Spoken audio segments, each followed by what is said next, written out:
This is pretty exciting. I'm not gonna lie. That was really cool. I haven't streamed in mad long, so it's pretty cool to like just sit back and watch the countdown go. But for those of you that don't know me, my name is Ace. Pronouns are they, them, also known as atypical queer. And today we're going to be talking about social media advocacy for queer folks in the heteronormative space. And before we do that, I do want to shout out Gaming Live, Ally, and Devolver for even giving us this opportunity to do this. We do actually have an extra panelist that'll be coming in later who is going to be an ally of the queer community. But for right now, everyone here is definitely queer. And I think that's pretty sick. It's rare that I've seen that happen in this space for the last year and a half that I've been a content creator. But yeah, thank y'all for giving me an opportunity to be your mod. Thank y'all, panelists, for just being you, looking amazing, beautiful, and bringing the vibes as you always do. And let's get into it. So, like I said, my name is Ace, pronouns they, them. I'm your mod for today. My handle is atypical queer. I'm a Black, queer, non binary immigrant from the country of Jamaica. I am also a senior policy analyst at Immigration Research Initiative. So I oversee a slew of different New York State immigration advocacy efforts, but we also focus nationwide as well. And fun fact, my favorite restaurant in the entire world, and I know it's unfortunate for some people, is Olive Garden. Falk, you're up. Hi, y'all. I'm Valkyrie Vice. My handle is at Valkyrie Vice on literally everything. I am a Black Boricua pansexual content creator. I focus on DEI and charity whenever I am creating content. And my pronouns are she, her, sorry. And my fun fact, I guess is not that fun. I just love FPSs and action adventure games. Everybody's a lot more interesting than I am. Sorry. Nah, she's actually really good at Apex. For real. Thanks, Valk. Nikki, you're up. What's up, y'all? I am Nikki, aka the Dragonborn. My pronouns are they, them. My handle is the Dragonborn on literally everything. I'm non binary, I'm bi, I'm a content creator, I'm a writer, and I also do marketing. That's my job. And then my fun fact is dragons are my favorite animal. I know they don't exist, but well, I guess there's like the little ones, the little guys, they count too. But it's fine. Always respect the little guys. Thank you, Nikki. And Mouse. Hi, I am Mouse. My pronouns are they, them. My handle is Mouse was taken on everything except Twitter, where it's Mouse is taken, because Mouse was taken. I am non-binary, asexual, queer, disabled, and neurodivergent. I'm a content creator. I'm a community manager. That's my day job. I work in the games industry, and I have a lot of focus on accessibility and DEI work in the games industry as well. And fun fact about me, I have a degree in forensic science, and one time I thought it would be really fun to do a PhD in chemistry that I then never used ever and moved into games. That's what? Can I just ask real quick, how did you get here? Wait, what? like, do you not like chemistry anymore? No, I have gifted kid burnout because I wasn't diagnosed with ADHD until early this year. Don't do a PhD. I just don't recommend it. Gotcha. Heard. Thank you. I appreciate you. Island Style will probably pop in later, but yep, this is my great friend. Island Style is also a member of Team SideQuest with me. Pacific Islander, really well known. And he's just dope. I love him. And my best friend, Shiny Pen, you're up. Yo, this is wild. What's up, everyone? I'm Shiny Pen. You can call me Shiny. That's Shiny Pen with an E. My pronouns are he, him. My social media is literally Shiny Pen on every social media platform that I have, not every social media platform that's out there, because I'm not all over on social media like that. I'm a Filipino trans guy, content creator, advocate, and artist. I do play a lot of first-person shooters. I do focus heavily on representation of trans men, specifically trans men of color in spaces online and outside of online spaces. And my fun fact is I have a collection of over 30 bow ties, and it's growing because I cannot stop purchasing bow ties. Unfortunately, I can't put them on display for y'all, even though I have a lovely case. But my bow ties I have feather bow ties, wooden bow ties, like you name it. I have all kinds of bow ties. That's a fact. And another fun fact about him, his hair always changes and he always looks handsome. That's why he's my best friend. The only reason why he's my best friend. Wow, The wow, not handsomest. the exposure. All right, y'all. So let's get into section 1. All right. So fundamentals of advocacy. The first question is, what does advocacy mean to you? Who wants to take it? I'll take it. All right, go ahead. I'll get it going, but don't expect much. I'm just kidding. No, advocacy to me means advocacy for me is like means speaking up and really talking about things that you truly believe in, whether it's an organization, a movement, talking about issues, like especially for us in queer spaces, or let me rephrase that, in heteronormative spaces as queer individuals, we're often having to advocate for ourselves and for our existence. And so for me, it's really about speaking up and really talking about movements to kind of shift things in a different direction. Absolutely. And I would like to Anyone piggyback else? off of that. Yeah, I'd like to piggyback off of that and kind of just say it's also doing it outside of when it's popular and outside when you can get clout from it and everything. If you only do it whenever you're getting engagement, it's not advocacy at all.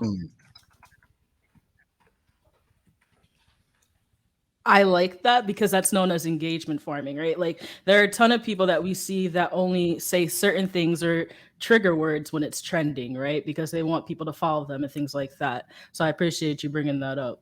Anybody else?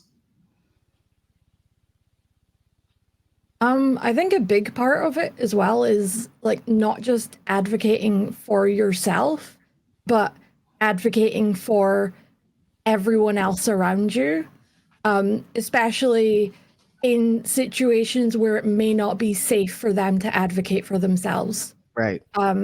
Like if things are popping off about institutional racism, it's not always safe for people of color to speak up about it without the harm that comes with that.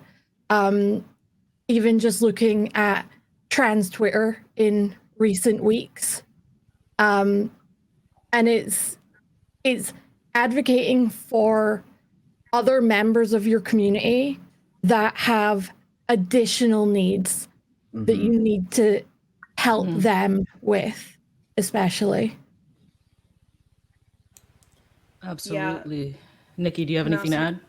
Yeah, Mouse, you're so right. Like, intersectionality is a huge part of advocacy because, yeah, it's great if you're advocating for, trans people, non-binary people, queer people, but if you're not also out there standing up and lifting up people of color, like that's not, at the end of the day, intersectionality is where it's called intersectionality, right? Everything intersects, right?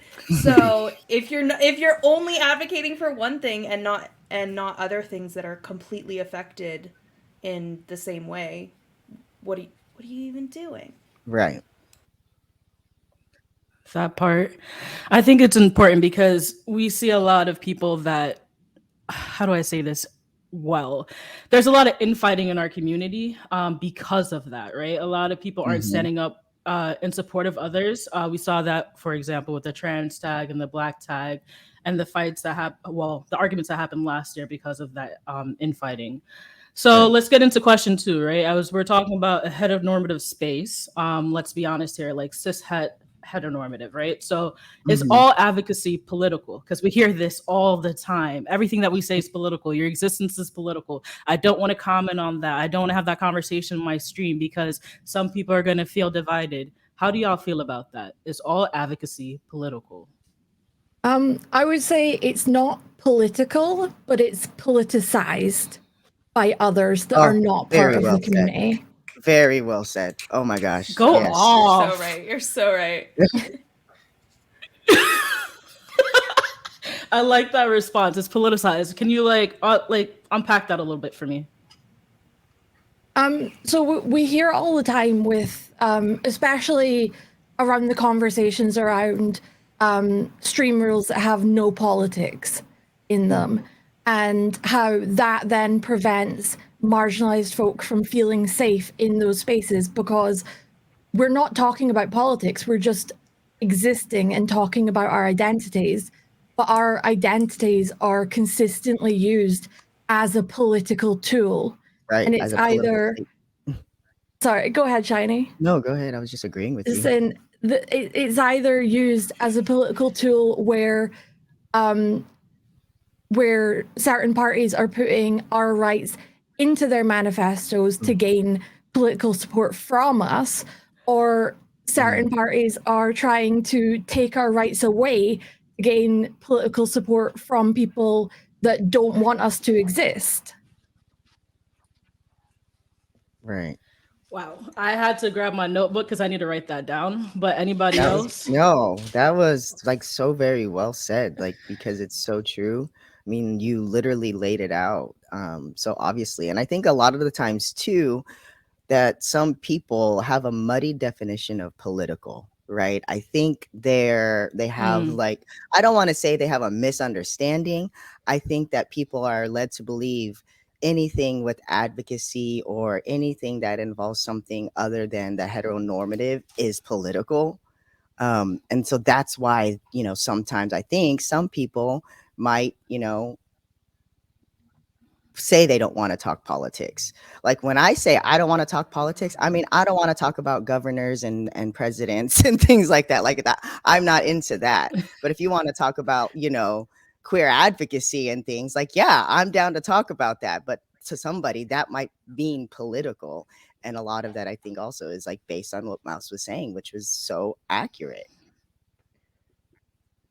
Anyone else? I think it's interesting That's fair. that Go ahead. I think it's interesting that things get politicized like that, and we suddenly these issues that we're advocating for, it's suddenly, oh well, I don't want to talk about that. I'm not affiliated with either party or any party or whatever. And I think it's interesting because it's like, I mean, sure, I might vote one way, but like this is a separate issue because the people who, if you're like, oh well, I don't want to advocate for a candidate or whatever, those people are so far removed in so many ways from like us who are actually living our lives and just trying to exist and Right. be allowed to exist, literally. Like it's just so interesting to me that it does. And I know, Mouse, it's like you said, we get used as a tool all the time to promote parties and politicians and rich people for their own aims and power, when we're literally just trying to exist. That part. Val, do you have anything to add? Sounds good. That's fair. So, question 3. What is the difference between advocacy and activism for you all? Why don't you take that one first, Ace? Why would you do that to me? Come on, best friend. I mean, Anyways. Ace.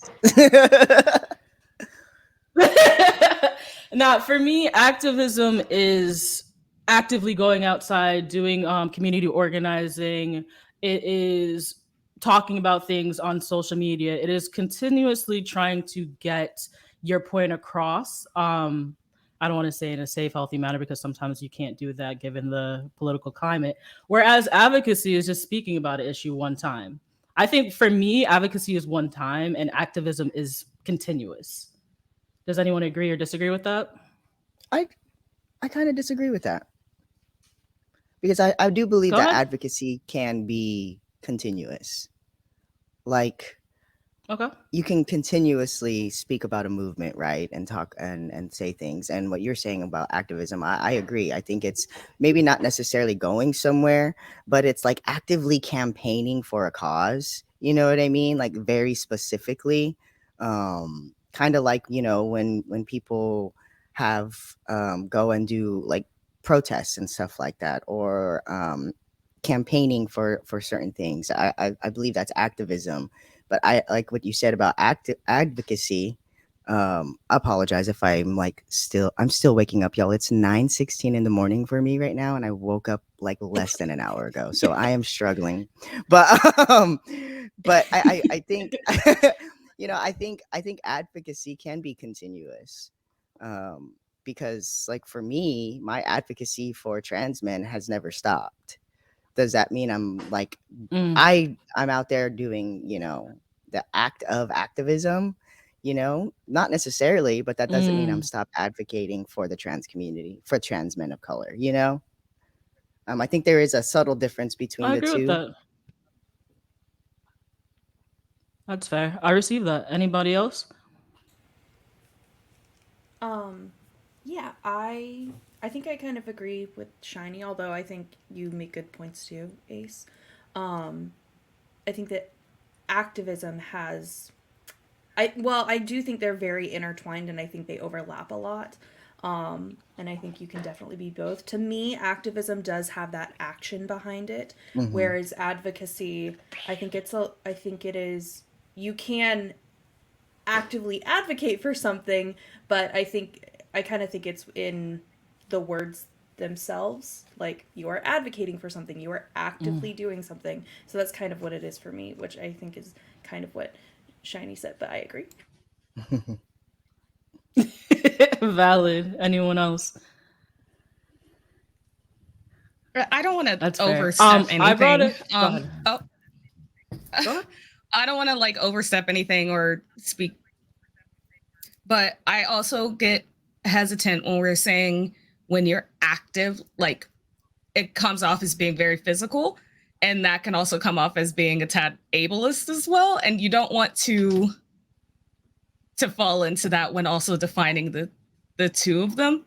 Um, so like I'm in agreement with what y'all are saying, but also it's hard not to do or not to say something like that.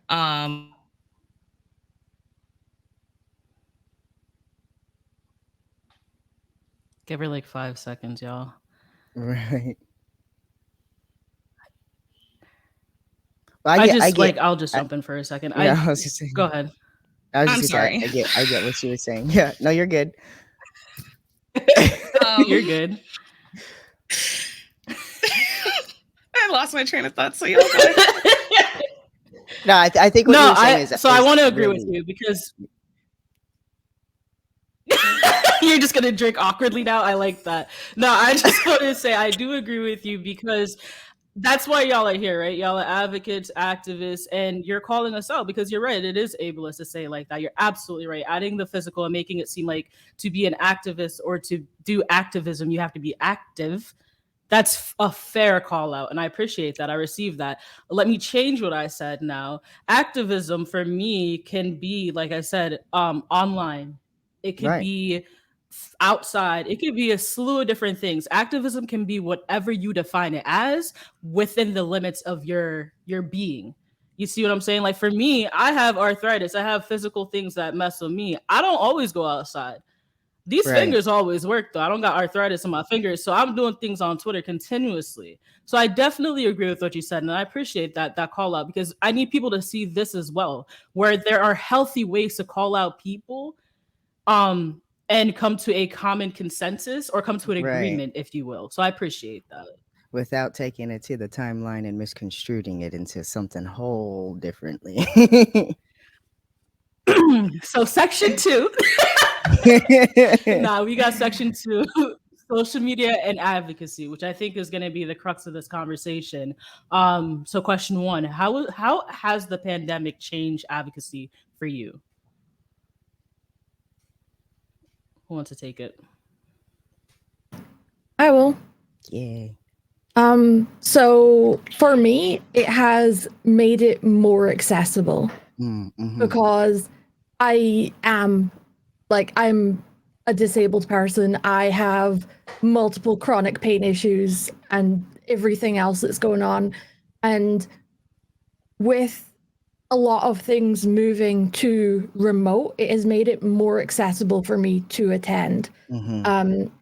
Because even the events that are for our community, things like Pride, Pride is wildly inaccessible for most disabled people. So having online events during Pride throughout the pandemic has just made it wildly more accessible for me. I respect that. Anyone else? I feel like I feel like the pandemic really gave a lot of people their voice that they thought they didn't have. Because as much as we've all known that the internet and social media has always existed, even prior to the pandemic, a lot of people, that wasn't their focus, that wasn't their main source of interaction or communication all the time. And I think that that allowed people to kind of not only broaden their perspective and broaden their insights about a lot of things, but it brought a lot of people together and empowered them more and realized, wait, I can say something and people will listen to me. Wait, there's somebody out there in the world, across the world, who literally agrees with me and will like uplift me. So I think social media like greatly improved, or not improved, but boosted people's confidence and really gave them their voice, gave them a moment to say, I can be an advocate, even though like I have limitations, or even though I thought that I only have 10 followers. So like no one's going to listen to what I have to say. But I really think it empowered people to really use their voice and advocate for something they believe in, whatever it is. I mean, we see it out there, both the good and the bad, but it really gave people a lot of power behind their voice. Yeah, it definitely made it a lot. It made it a lot harder for people to discredit what people were saying. Like you said, like there's a lot more validity behind the things that people say and what they advocate for on social media these days than, we could say like beforehand. Like people would discredit stuff on social media all the time, be like, oh, that's just something you heard on Twitter. Right. How many times have we heard that before? Right. And now it's like, okay, yeah, you're right. That's but also fact. Doesn't make it any less true. No, you're not wrong. No. I think on top of that too, it really makes it a lot easier for people to hold people accountable, especially when it comes to advocating and these types of spaces, right? Prior to the pandemic, when social media for some people, that was a big deal. Social media has been, that's been rooted in their day-to-day life. A lot of people it wasn't, but it really makes it easier for people to be held accountable for the things that they've said, the harm that they may have caused, the things that they shouldn't be, saying or doing, or just flat out like incorrect information. It's a lot easier to hold people accountable too. Absolutely. Nikki? I think that one thing, and y'all have also kind of touched on this, I think one thing it really did is it allowed us to find new people to spend time with and broaden our circles and our horizons. I know for me, I was in, when the pandemic started, I was at home for 8 months and before my work opened again, and I was with my family who are not allies. And I was like, I have to find and I couldn't be with my friends because we were being safe. And so I was like, I have got to find a community because this is not it. And that's when I started streaming, and that's when I actually leaned into social media, and it helped me connect with people who not only shared my identities and thought like me, but people who I hadn't known and I hadn't been friends with, and I got to know their stories as well and make friendships with them too.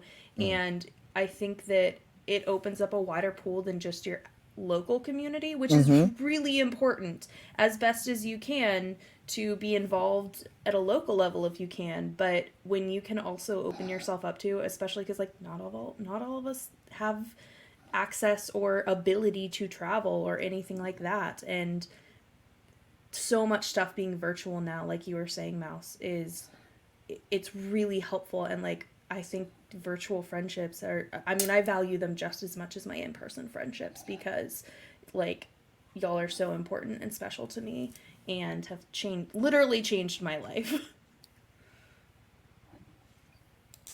I want to uplift what you said about like actually uplift all of that, because for me, and I think we did a beautiful thing of like answering all three in our all three questions here in your responses.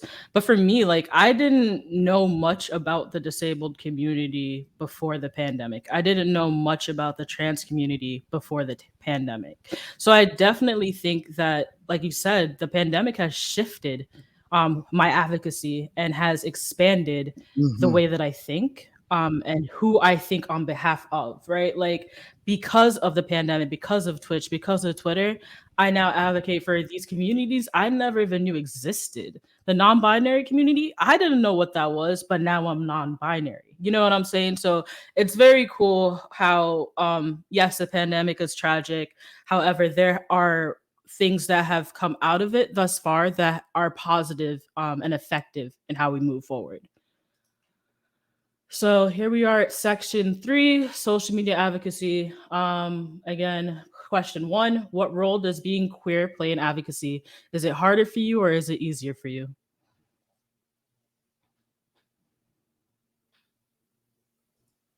I mean, it's part of who we are and that affects what we advocate for.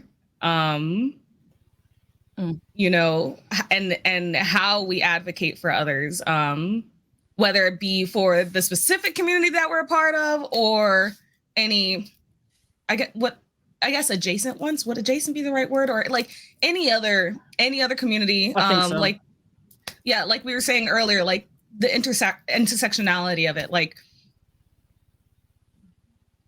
being queer. I don't know if I can say if it's harder or easier. Right.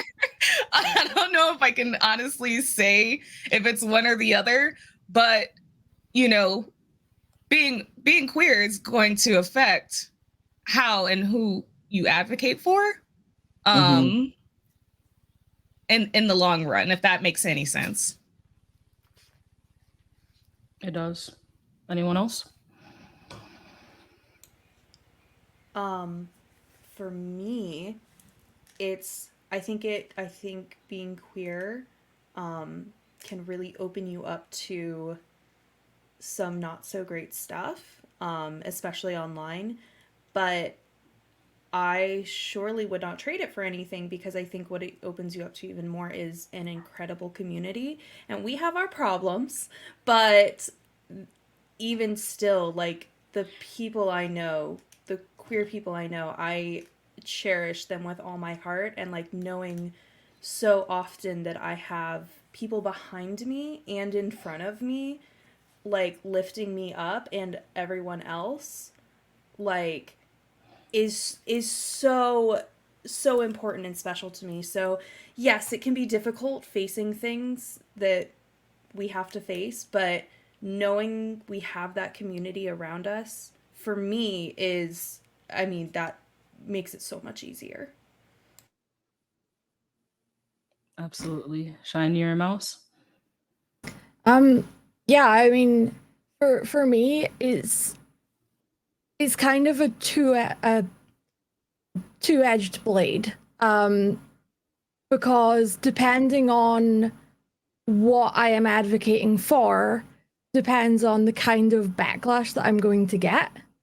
If I am straight up just advocating for queer folk, I will get the usual homophobic, transphobic kind of remarks. But if I am specifically advocating for my community within the LGBTQ plus community, I'm asexual. I don't know if if anyone has any experience of this, but there are a lot of people that do not think that aces belong within the queer community. So sometimes it's like outward remarks, but also a lot of the time there's also the aphobia within the queer community that needs to desperately be addressed. Wow. Shiny? What was the question? I'm just kidding. Well, I think being queer and your advocacy, I think it plays a huge role because it's like everyone else said, like it's our existence, right? So I used to not really say that I was queer because I felt like that kind of gave the wrong impression. Though I do fall under the LGBTQIA2 plus community as a trans individual, right? I'm a trans man, and so my advocacy is always going to be rooted in that. I think also we can't forget the fact that like some of the greatest activists and trailblazers were queer people and queer people of color. You know what I mean? They really set the foundation on how the queer community practices advocacy and activism, right? Is it harder? Is it easier? I think that's subjective to the individual. Because for me, right, as a trans man, it might be easier than another trans individual to outwardly speak about it and not so easy for them. They might get more backlash than I do, right? But we both can be trans men talking about the same thing. So in some respects, it might be easier for some. For others, it might be difficult. I find it difficult sometimes. I believe it or not, I do have a hard time sometimes where I do feel like it's more difficult for me to advocate. But I think it's subjective. That's fair. I asked this question because more I thing. know. Go ahead. Sorry. Oh, I'm sorry. And I'm raising my hand like I'm in class or something. Empathy, please. Yeah, something bad. I'm sorry. I'm sorry. You're good. Just also thinking about like listening to y'all talk about this is also just making me think as well, like, you know, being queer as someone who is BIPOC, who, you know, I'm a Black Boricua, I'm Black Latina, I'm Black Puerto Rican, however you want to say it. And even that, like being queer and advocating for, you know, for queer folks, even in those spaces, can bring about a lot. That needs to be a whole different panel by itself. But if you know, you know. Right. And so it's just, yeah, I'm still standing by. Like, I don't know if I can say if it's easier or harder for like, and like Shiny said, it's subjective. Like it's based on who's saying it, but there are so many aspects that play into it. So many aspects of our identity that can play into it, and just yeah, I don't know. I feel like I'm rambling at this point. I'm sorry. It's just my brain is working in overtime right now. But yeah, just all of that, all of the word vomit that I just did. I appreciate that. Nah, I brought this question up because I wanted to get at that, right? Like being a Black person for me, it's different when I'm advocating for Black issues, and outwardly being Black, obviously. And then it's different when I'm being Black and advocating for queer issues. There's a lot of homophobia embedded in our Black community, unfortunately. So for me, it could be a challenge. And then another part as to why I brought it up was I'm a lesbian, I'm non binary, right? Like, is it harder for me to advocate for a pan person, a bi person? Absolutely, because those experiences are not my own. And you receive backlash sometimes when you advocate on behalf of others, even though it should be perfectly okay to amplify voices and speak up when they can't. But that's what I was trying to get at. And y'all all hit it to the mark because that's what it is. It's subjective. So I appreciate that. Just in the sake of time, I want to combine the last two questions, and that being describe a time that you advocated for an issue and describe the pitfalls of social media advocacy.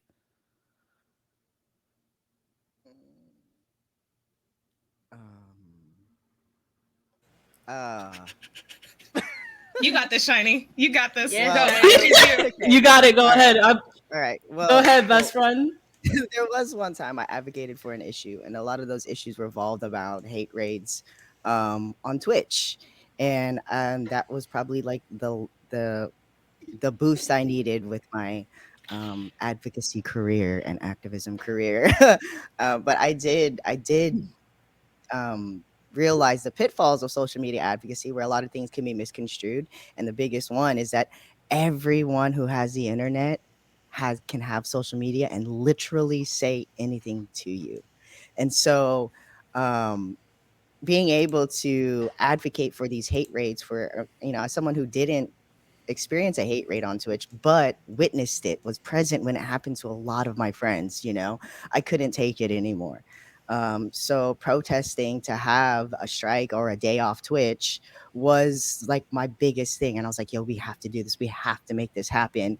And, through that, it got a lot of traction, but also through that, there's a lot of pitfalls. And we realized, like people are wild. They will attack you till you can no longer get up again. You know what I mean? They will jump down your throat, and social media also, like it's in this space, especially in like queer or streamer Twitter, it's very unforgiving. Like I can make one small honest mistake Mm. because I was ignorant, or it's something I didn't know, or I wasn't aware, I wasn't educated, right? And somebody will just come at me and say like, well, you're wrong, so now everybody doesn't like you. And that's the end of my like social media advocacy, because now everyone thinks that I'm like not right. But yeah. That's valid. Anyone else?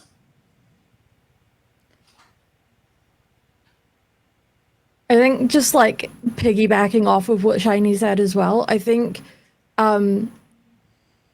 alongside that, it's you can make one honest mistake. It's also, the age old saying of the internet is forever, Mm-hmm. and no matter what your intention was, the impact of it has to be more important if it causes harm. And we've seen advocates and activists on social media over the years that they have gained that support, and then we've seen what's happened to them if a mistake has been made. Mm-hmm. The internet is a scary place. Oh yes. It's a fantastic place, but it's also terrifying sometimes. Absolutely. Nikki, Valk. Yeah, I think some of the pitfalls with social media is it can be even it when you have that screen kind of, we'll say, protecting people. It's really easy for people to be worse than they might be in person. Now, there are some people who are just all around horrible people, but there is this level of impersonability. I don't know if that's a word. There's a level of just protection that people feel being behind their screen, that they are going to be just even more vile, and that can really open you up to some really horrible things. And so I think that you have to keep that in mind if social media is a big part of your advocacy. I do also think that social media is really awesome, especially for those of us who are disabled and we can't always go out or at all actually like go outside and go do like in-person activism. But I do also think that it's really easy. One thing that I always say is there are things that I think we kind of get into little pitfalls over, and things that are not the major things actually affecting communities. And it's not that they're not important, but when there's literally legislation trying to legislate queer people out of existence, and we're getting upset over gatekeeping and identities, and there's gatekeeping happening. I don't know why we're doing that, and I don't know, there are more important things to be upset about, and I think it's really easy on social media to go into this downward spiral of things that are probably hurting us more than they're helping. Absolutely. Falk, do you have anything to add? I Cool. co-sign with Thank you. I everything that everybody appreciate else that. said. That's it. I appreciate that. All right. So, just for the sake of time, we have like 5 minutes left. If there are any questions that people have, we will take them at this time. And we'll leave like 2 minutes for that so we could wrap up with the panelists. I do want to mention, because I do see this happening, chat. Like Tofi said, I don't want to speak over or for on behalf of an identity that I don't identify with. So I think that is a conversation that we should take offline. And if there are no questions, go ahead. Sorry. Does someone have something to say? Oh no, I was just gonna say I agree because I don't think. I mean, correct me if I'm wrong, All but I right. don't think any of us, Mhm. fall under that Yeah, identity to absolutely. be able to talk on it. No, and I'm Yeah. not. Not I. Yeah, I Absolutely. can't say anything. Yeah. Nope. Yeah. Right. I want to be respectful. So, all right. So I think it's a good time to wrap it up. Let's do it from my side. Let's just do it this way. Nikki, go ahead. What are your final thoughts? Where can people find you? Final thoughts are I think social media is a really helpful tool as long as we are very cognizant of how we're using it. Again, I am Nikki, aka the Dragonborn. You can find me at the Dragonborn pretty much everywhere, but mostly on Twitch, Twitter, and TikTok. I guess it's my turn now. Falk. Yeah. Final thoughts. Everything that Nikki just said. No, social media has honestly really helped when it comes to advocating for marginalized groups of people. And it's just necessary for us to make sure that we're continuing to put in that work, and making sure that, people receive the support and the love and the care that they deserve, despite, their identities and especially in this space that we're in. Like, our identities are important to us, and that means that we should not receive any sort of hate or anything because of them. And I believe that social media has greatly helped with making sure that we keep fighting towards making sure that doesn't happen. I'm sorry, I'm running. I need to eat. But You're good. I'm Valkyrie Vice. You can find me on literally everything at Valkyrie Vice, and thank you for having me here. Absolutely. Mouse. Yeah, I mean, as everyone else has said so far, social media is a really valuable tool for our advocacy, especially for, those of us who are disabled, but also just those of us who cannot afford to attend in-person events, because there are so many barriers there.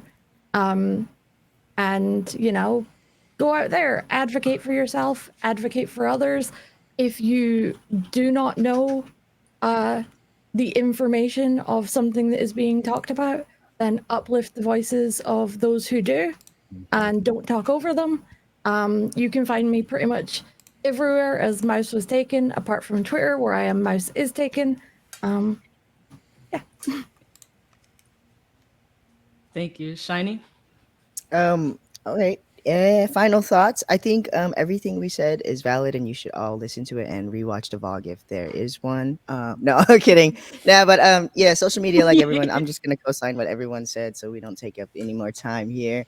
I do believe that everyone does have a voice, even if you don't think you do. You definitely do. You can utilize that to your advantage. Talk to anyone. Spread the word. Uplift.